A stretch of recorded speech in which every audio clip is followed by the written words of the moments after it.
Welcome back to Buses, Bikes, and Beers. Our last episode was the final day of RAGBRAI, the annual bike ride across Iowa, which for 2021 started in Lamar's and ended in Clinton, and included 426 miles and a total of 11,481 feet of climb. If you haven't already done so, you can watch our full series that covers all 7 days of the ride. This episode picks us up at the end of RAGBRAI when we drove Franklin from Clinton, Iowa to Marybeth's hometown of Madison, Wisconsin, stopping in Dubuque to charge the car. We rolled into town about 6:30 in the afternoon. Welcome back, everyone. Hi. After RAGBRAI, we left Iowa and we came to Wisconsin in Madison to see my mom. So we Mom's just here. unpacked the car. She's not up there? on the balcony anymore. She was up there. She was up there. Anyway, we unpacked the car and we're gonna take everything we brought with us into the house apartment. There it is in a shopping cart. It's everything we traveled with. Look what? Oh, yeah, and we have Franklin plugged in to the outlet here. This is my brother's garage where he keeps his motorhome, and he said that we could go ahead and plug Franklin in there. This is my little brother's motorhome. My older brother's motorhome is inside there. Okay. There's Franklin. This has to go inside. This has to go inside. We have laundry to do today. Oh, we stink. All of our RAGBRAI gear is getting very ripe, to use a pleasant word. Oh my goodness, that looks like it's gonna go too fast. I got it. You know. Oh, it's not funny. Okay, now I have to close the door. So we brought the tandem over here by where my mom parks her car. Another sign next to you, right next to you? Yeah, that's her neighbor. This is my dad's Corvair, 1964 Spider convertible. My mom's now. See? That's beautiful. License plate says Corvair. I hope we're going to get to drive that. Yes.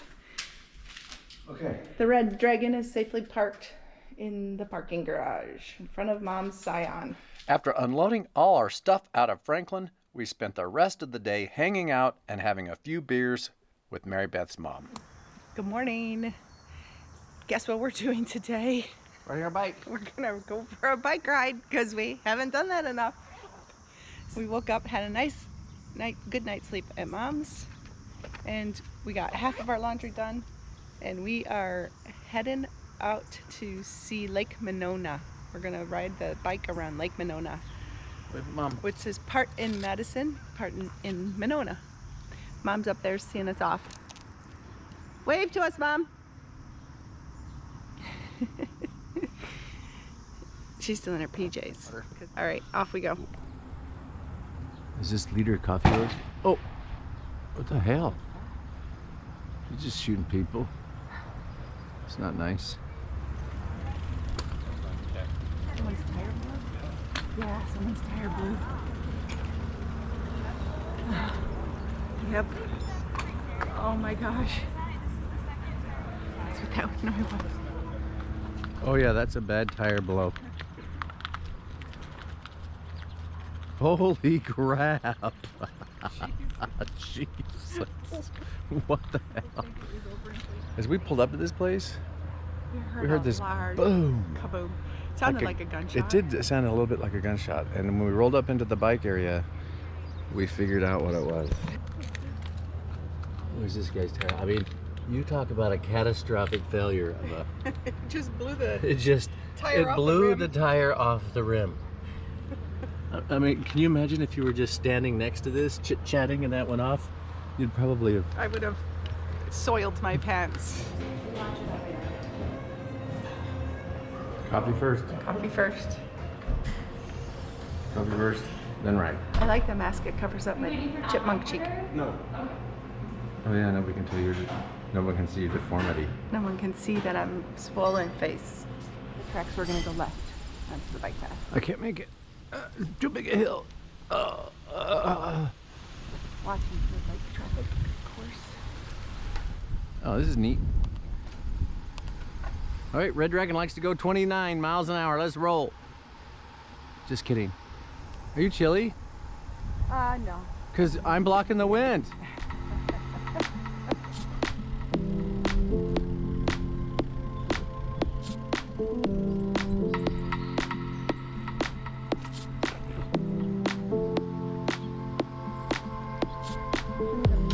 This says bike loop, lake loop right. Right, but I want to go the other way around. Oh, is it going to be signed? I think So, so. Oh, maybe we were on it. Maybe we should go back. Do a round. Maybe we were on it.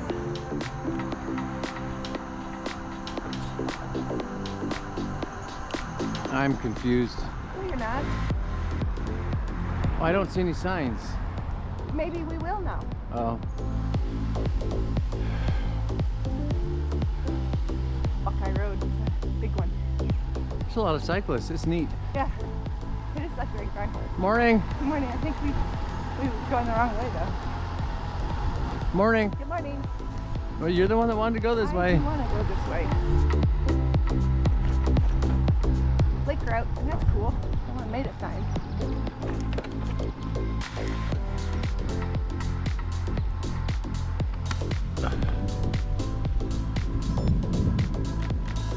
Not to us. These houses on our right, their backyard is Lake Monona. Slow, steady. Oh, I should be unclipped. Slow and steady. Bicycle has this beautiful thing called angular momentum. Keeps it upright. Those are neat. Those are neat trees. So neat. That's a beautiful neighborhood. So, these well-established neighborhoods are so cool. Oh my God, look at their view though. Is that the Capitol they can see? Yes. Yes. Where are we supposed to go? I don't know. Do we lose it?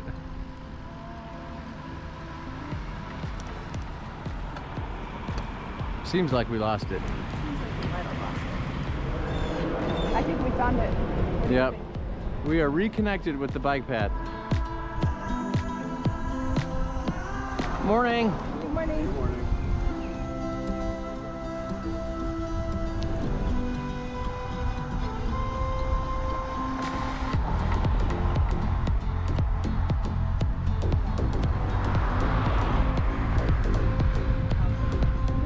On your left. Thank you.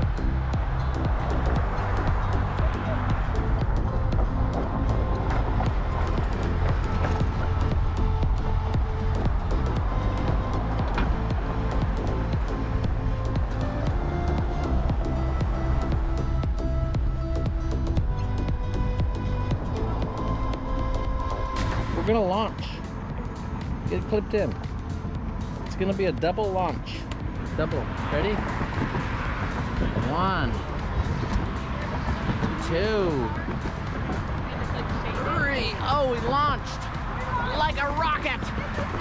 Whoa! It's a new land speed record. For a tandem double launch. The double launch. We invented it.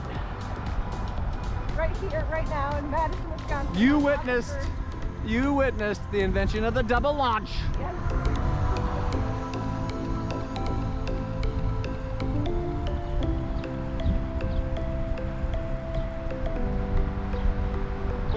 Oh, should these coefficient? So the girl in the white t-shirt down there. Oh yeah. What'd you catch? What'd you catch? What'd you get? What'd you get? Is that a bluegill? A bluegill? Neat. Yeah, I she got got Nice. all the fish. You got a pipe? She's catching all of them? Yeah, I'm not Well, how come you can't catch any? Cause ain't nothing biting down there. Oh, You come invade her space. huh. Nice. Are they good to eat? Oh yeah. I Really? like crappie. Are you catching any crappies? They was biting yesterday. Were they? Yeah. Nice. Nice. Well, good luck, you guys. Thank you. Have a good Si- day. You too. Thank you. Is that a ski jump? Yes. There's a ski show out here. It's called Law Park. Huh.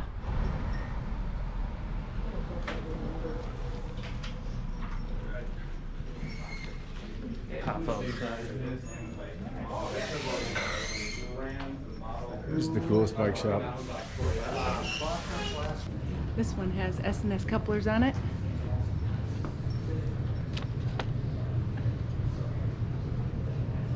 $55.85.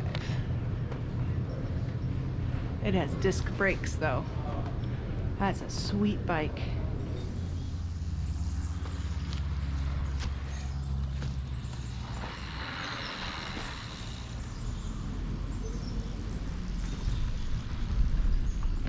You get matching outfit award though.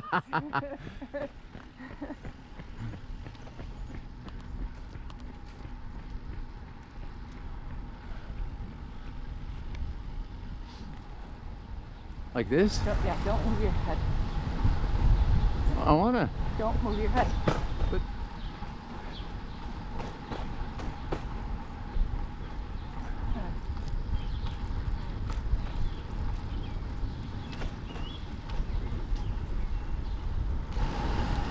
Okay, this is actually Mom's neighborhood.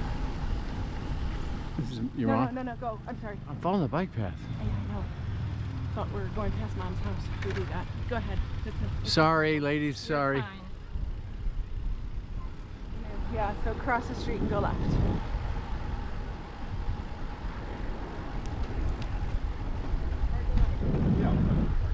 Looks clear.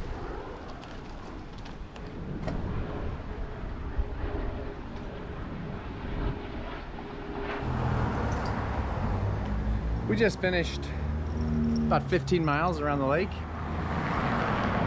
Connie lives in that building right over there. And we stopped at the Fair Oaks Diner. Eat at the Fair Oaks Diner. This is a greasy spoon and we love it. So we're gonna go in and eat some coffee and stuff. Sit down. I'm getting ready to sugar and cream. 57 Chevy. My sugar. 57 Chevy. I'm getting ready to sugar and cream my coffee here. It's good coffee. We're turning right? Yep. Turning right. Van Gold. My mother grew up in the house with the solar panels on the roof. 38. On the left. That one right there. That that's gray where your house. mom grew up. That gray house right there. She That's sure where didn't. my mom grew up. She sure didn't move very far. She didn't move very far, did she? Franklin. There's Franklin, everybody. I plugged it. Sipping some juice. Sipping juice. Sipping Mike's juice. Oh, the door's open. How convenient. After our ride around the lake, we secured the Red Dragon in the basement of Mom's apartment building and went upstairs to shower and clean up for a family gathering scheduled that afternoon. One of the great things about having much of MB's family in the same town are these family gatherings. Both of her brothers and one of her two sisters live in Madison. In fact, Scott, her brother, lives in the house they all grew up in and has spent countless hours remodeling and updating it, including making the backyard an ideal place for these family events. Scott and his wife Stacy recently acquired this 1960s era Shasta camper and have fixed it up to be part of the backyard accoutrement. This cute camper is affectionately referred to as Chloe the She Shed. Perhaps my favorite part of this backyard setup is, of course, the two beer taps and the awesome draft beer delivery system Scott has been perfecting for years. The kegs are stored in a modified refrigerator in the basement, and because Scott cut the wall between the freezer and fridge compartments, he had to bypass the original temperature control system and develop and over time perfect his own system. Where's the thermistor? Did you put it inside?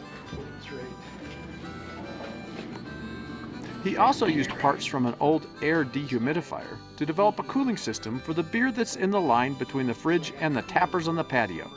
As a result of years of improving and refining this system, the beer is ideally chilled and flows from the taps perfectly. This is one example of the creativity and ingenuity Scott and Stacy have put into every detail of remodeling the house that Marybeth grew up in. Not only is there always great draft beer at these family gatherings, but there is also great food. And on this day, one of the featured items was Jeff's famous open-fire grilled corn on the cob. Jeff is Marybeth's brother-in-law and is one of an elite group known as the Severson Outlaws, of which I am a member. We're cooking. What happens when it's on fire, Jeff? Is that bad? Popcorn. Popcorn. Yeah. Should we get some butter? What's the verdict? I think it's ready. That's the largest piece, so that's the sample size. Oh, it is ready. I heard. Oh, it's exciting. I know. It's delicious. How good is it? It's delicious. Jeff cooked it. And look, see how you eat it? Oh, I see. We don't eat it like a typewriter. Oh, yes, you do. Nope. If I could put that in my mouth, that's how I would eat it. Like a typewriter. No. It's not a typewriter. I'm not sure I can eat corn on the cob like a typewriter because I'm not sure I can open my mouth wide enough, but I'm going to give it a college try. It's really good. I'm seriously. If you've never had corn cooked by Jeff on an open flame, I recommend that. Where can we get that corn cooked by Jeff? Right here. Right here? It's right there. Oh, Jeff. It's right on there. the open flame right there. Just call Jeff. We'll put his cell phone number in the description. Me too. Like a typewriter. No, it's not a typewriter. Corn on the cob, Isaiah? Yeah. No, this isn't how we It's like a typewriter. No, it's not. Tick, tick, tick, tick, tick, tick, tick, tick, tick, tick, ping. This is not mine. Look at Grandma Jenna's corn. And Liz. Show us your ear corn. Show us your ear corn. Which way do you eat it? This was a butter plate. You eat it like a typewriter too? Of course she does. What was that you just put on there? Cheese. Oh, it's because you're from Wisconsin. Connie, how do you eat your corn? Like a typewriter? Everybody's fingers go. Huh. Yep. Again, the nut doesn't fall too far from the tree. Butter. I'm here with my aunt, Sister Stephanie Severson, and we're going to talk to her about how she got involved with Race Car Ministries. In 1994, I worked at our switchboard at Sienna Center in Racine, and our buildings and grounds manager came in, and I had the Indy race on. He said, "You like car racing?" I said, "Oh yes, it's in my blood." He said, "Well, my sister is the registrar for the kart racing industry." And he said, "Mario Andretti could come and see you." And I laughed. And a week later, I get a letter from his sister, and she went to Father Philip DeRay, who was the chaplain for, at that time, called Race Car Ministries. And they asked if I would come help Father Phil. And the first race I could go to was Elkhart Lake. So I went up that morning, and she took me all around the track, and then we walked around and finally found Father Phil and Debbie Rahal, Bobby Rahal's wife. And then Father Phil told me what I should do in the morning. He showed me the chapel and what duties I would have. And so I was so excited. I was just, you could have scraped me off the wall to meet Mario Andretti, Bobby Rahal, Ellen Jr., all these drivers I had heard about, but I had never met. Father Phil said, "Can you come back and help me again?" So that's how I started. And then after that, I went to as many races as I could when I had off from work. That was awesome. I started in 1994 and did that till 2017. Wow. And it was a wonderful experience, and I became friends with the Andrettis and just all of the drivers and their families because they run track. This is my aunt. She knows Mario Andretti. In our next episode, we take Marybeth's father's award-winning Corvair Spider out for a drive. Stay tuned.